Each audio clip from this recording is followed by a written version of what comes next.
আমাদের দেশে যতগুলো ভগবান এসছে এত বড় বড় মিথ্যে কথা কেন বলল? একেবারে কাঁচা মিথ্যে কথা বলেছে। পশ্চিম বাংলায় একটা বাঁদরের জন্ম হয়েছে, যার নাম হচ্ছে দীনকৃষ্ণ দাস ঠাকুর। আমি রাধাপদ ঘোষ চ্যালেঞ্জ করছি।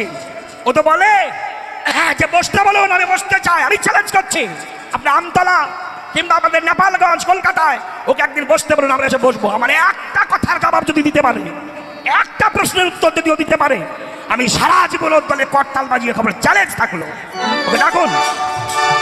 যেই বলে আমার সঙ্গে বসুন, শালার কোনো ঠিকানাই নাই, ওই উত্তরাখণ্ডে বাড়ি না কোথায় বাড়ি, লোকের ঠিকানা জানে না, তোর সাথে বসবে কোথায়? যে ঠিকানাটা বল যে আমার বাড়ি অমুক জায়গায়, আমি এখানে থাকি, আপনি আসুন। এমন কোনো কীর্তনীয় বর্তমানে নেই যে হরিবাসরে দাঁড়িয়ে বর্তমান আমার নামে নিন্দা করছেন না।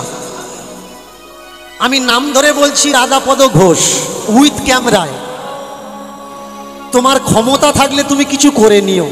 তুমি যদি এক বাপের বেটা হও, আমার সঙ্গে বসো, তোমার জিভ শুকিয়ে পেটের ভেতর দেবো, তারপরে তুমি বুঝবে তুমি কটা বই পড়ে রেখেছো।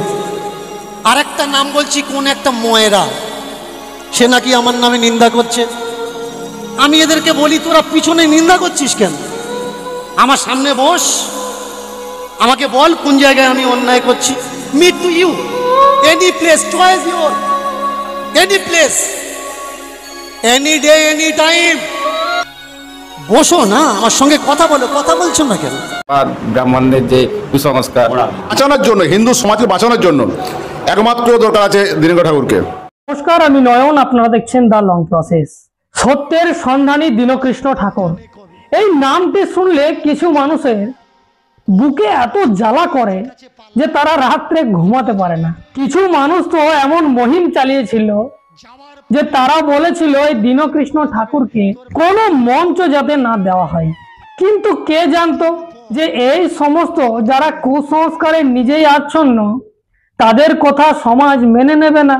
সমাজে দু রকম মানুষও থাকে, যে মানুষ কুসংস্কারকে সত্য মনে করে সেটাকে নিয়ে চলতে পছন্দ করে, আবার কেউ কুসংস্কারকে কুসংস্কার বলে সেখান থেকে বেরিয়ে এসে নতুন আলোয় আলোকিত হতে চায়। তো ঠিক সেই ধরনের একটা ঘটনা দীনকৃষ্ণ ঠাকুরের সাথে ঘটেছে, যা আমি আপনাদেরকে দেখাবো। দেখুন, আপনারা জানেন যে দীনকৃষ্ণ ঠাকুরকে প্রায় দিন অপপ্রচার করে যে ইনি হচ্ছে হিন্দু বিরোধী, ইনি বৌদ্ধ ধর্মের একজন, ইনি ধর্মকে নষ্ট করে দিচ্ছে। আর তার সাথে সাথে আমরাও টানা যাই, যেহেতু আমরা ওনাকে হাইলাইট করি, ওনাকে নিয়ে কন্টেন্ট তুলে ধরি।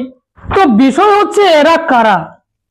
না, এরা হচ্ছে তারাই যারা এই সমাজে চায় যে বৃহত্তর একটা জনগোষ্ঠী, যারা এই দেশের পিছিয়ে পড়া সমাজের মানুষ তারা অজ্ঞ মূর্খই থাকুক। তারা চায়, যার জন্য তারা লাগাতার ওনাকে এই অপবাদ দিয়ে চলেছেন। কিন্তু তাদেরকে মুতোর জবাব দেওয়ার জন্য সমাজে কিছু মানুষ এখন তৈরি হয়েছে।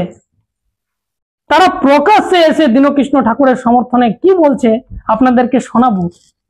তার আগে বলে রাখি যে দীনকৃষ্ণ ঠাকুরকে যারা বলেছিল যে এদেরকে মঞ্চ দেওয়া যাবে না, যারাই দীনকৃষ্ণ ঠাকুরকে ডেকে আনছে তারা হচ্ছে মহা অসুর, তারা বদমাশ, বিভিন্ন রকম তাদেরকে নিয়ে কটূক্তি করেছিল।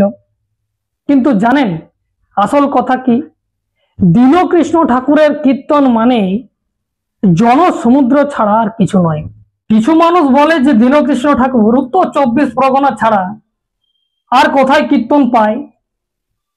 কিন্তু দীনকৃষ্ণ ঠাকুর আগের বছরে পশ্চিম বর্ধমানে, এই বছরে পশ্চিম বর্ধমানে এবং বীরভূমের মাটিতে, পশ্চিম মেদিনীপুরের মাটিতে, তিনি যেখানে যাচ্ছে সেখানে জনসমুদ্র আর এক একটা জেলাকে কাঁপিয়ে দিচ্ছে।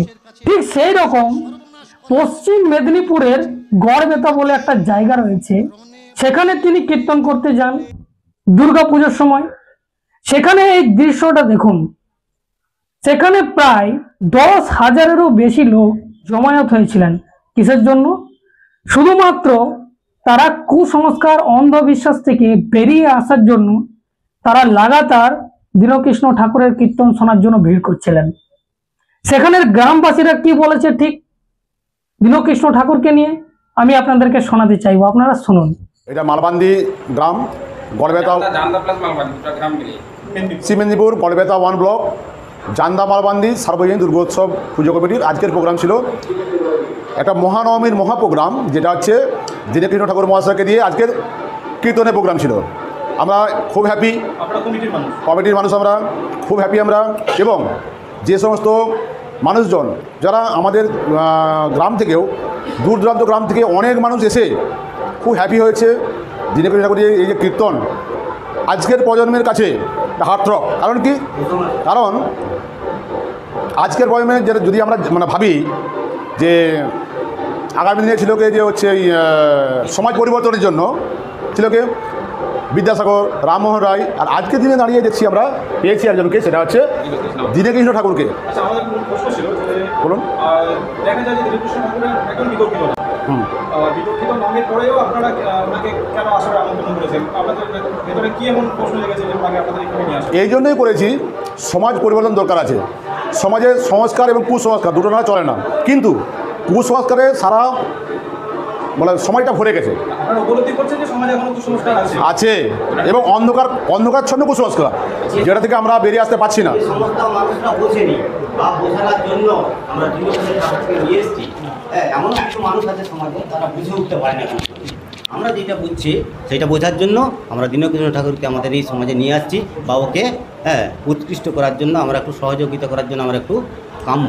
আচ্ছা, আমাদের গ্রামের মানুষের দীনকৃষ্ণ ঠাকুরকে নিয়ে এসেছেন, এই বিষয়ে আমাদের গ্রামের মানুষের মতামত সবাই কি? গ্রামের মানুষের তরফ থেকে বলছি, গ্রামের মানুষ কিন্তু সকলেই উৎফুল্ল যে আমরা কুসংস্কারই ডুবে চলছিলাম এতদিন, আমরা আজকে আমাদের নতুন করে পুনরায় আমাদের হচ্ছে চোখ খুলে দিল দীনকৃষ্ণবাবু। আচ্ছা, আপনি এই সমাজের জন্য কি মেসেজ দেবেন যে কেন প্রয়োজন এটা নতুন বদলে? আমরা মেসেজ দিতে চাই যে আমরা কুসংস্কার থেকে বেরিয়ে এসো, আমরা এক হই, কুসংস্কারের বিরুদ্ধে লড়বো। আমরা পুজো অর্চনা নিয়ে জানতাম নি যে এটাই পুজো মনে হয়, এটাই সাধ্য মনে হয়। ব্রাহ্মণ্য যে বা ব্রাহ্মণদের যে কুসংস্কার, গোড়ামি, পিণ্ডদান, এই সমস্ত নিয়ে আমরা এখন যে এইসব বর্জন করবো বুঝে উঠেছি। মেসেজ বেরিয়ে আসবো, শুনো দিতে চাইছি। বর্তমান দিনে আমি কিছু কথা বলছি যে বর্তমান দিনে যদি আমরা ভাবি যে অন্ধ কুসংস্কার থেকে বেরিয়ে আসতে হবে এবং হিন্দু সমাজকে বাঁচাতে হবে, তার দরকার আছে দীনকৃষ্ণ ঠাকুরকে। কারণ কি? অন্ধ কুসংস্কার গোড়ামি এমন মানুষকে আষ্টে পেয়ে জড়িয়ে রেখেছে না, এর জন্য মানুষের চোখ খুলে দেওয়ার জন্য, হিন্দু সমাজকে উৎফুল্ল করার জন্য, বাঁচানোর জন্য, হিন্দু সমাজকে বাঁচানোর জন্য একমাত্র দরকার আছে দীনকৃষ্ণ ঠাকুরকে। প্রায় 10-এর কাছাকাছি, 10,000 কাছাকাছি একদম। তাহলে আপনারা শুনলেন, তাহলে এই যে যারা অপপ্রচার চালাচ্ছে যে দীনকৃষ্ণ ঠাকুরকে কীর্তন দেয় না, কীর্তনের আসরে ডাকে না, তিনি একজন কোলাঙ্গার, তিনি একজন অমুক, তো তিনি একজন তমুক, তো তাদের মুখে চড় মারার কাজ কে করছে? এই দেখুন, এই সমাজের মানুষেরাই, এরাই তো আগামী দিনের এই দেশকে কুসংস্কার মুক্ত গড়ে তোলার জন্য এগিয়ে আসছে। যে দীনকৃষ্ণ ঠাকুরের মতো একজন কীর্তনিয়া এই পুরো বাংলাকে তোলপাড় করে রেখে দিয়েছে। ওনার সমতুল্যে কোনো আর কীর্তনিয়াকে আমি দেখতেই পাই না যে কুসংস্কার অন্ধবিশ্বাসের বিরুদ্ধে কথা বলছেন। কারণ কোন কীর্তনিয়া যদি এই অন্ধবিশ্বাস কুসংস্কারের বিরুদ্ধে কথা বলতে যায়, তাহলে তাদেরকে যে অপমান সইতে হবে সেটা তারা মেনে নিতে পারবে না, হজমও করতে পারবে না। যেটা আপনারা দেখেছেন যে ওনাকে টেনে নিয়ে গিয়ে যেভাবে প্রাণে মেরে ফেলার চেষ্টা করেছিল, তো তারা কোনো ধার্মিক নয়। যারা ধর্মকে বাঁচাতে গিয়ে মানুষকে বলি দেয়, তারা কোনো ধার্মিক নয়। তারা চায় যে সত্য যেমন মাটিতে ধামা চাপা হয়ে পড়ে রয়েছে, সেটা প্রকাশ পেয়ে গেলে মুশকিল আছে, তাহলে এদের ঘর দোকানদানি সব বন্ধ হয়ে যাবে। তো তারা কি করে চাইবে? তাই তো তারা অত্যাচার করছে, আমাদেরকে দিনরাত ধমক চমক বিভিন্ন রকম দিচ্ছে। কিন্তু এই দেশে এমনও কিছু মানুষ থাকে যারা মৃত্যুকে উপেক্ষা করে এই ধরনের লাগাতার তারা প্রয়াস করে চলেছে। দীনকৃষ্ণ ঠাকুর কোনো মামুলি ব্যক্তি না, তিনি শাস্ত্রের মাধ্যমে যুক্তি তর্ক দিয়ে চোখ খুলে দেওয়ার কাজ করছে। ঠিক আমাদের মতো যারা ভিডিও কন্টেন্ট ক্রিয়েটার, যারা সমাজকে আলোকিত করার জন্য তারা প্রতিনিয়ত প্রয়াস করছে, তারা বিভিন্নভাবে ছোট ছোট বিষয়ে তারা আপনাদেরকে জাগৃত করার চেষ্টা করছে, কারণ একার পক্ষে সম্ভব নয়। তাই সকলকে এগিয়ে আসতে হবে। আর এই যে গ্রামবাসী তারা যেভাবে এগিয়ে এসে সাহসিকতা দেখাচ্ছেন, মানুষকে জাগৃত করার চেষ্টা করছেন, এটা কিন্তু কম নয়।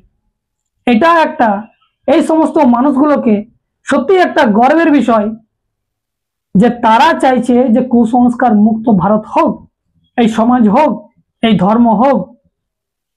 তো আপনারা কি চাইছেন অবশ্যই কমেন্ট করে জানাবেন।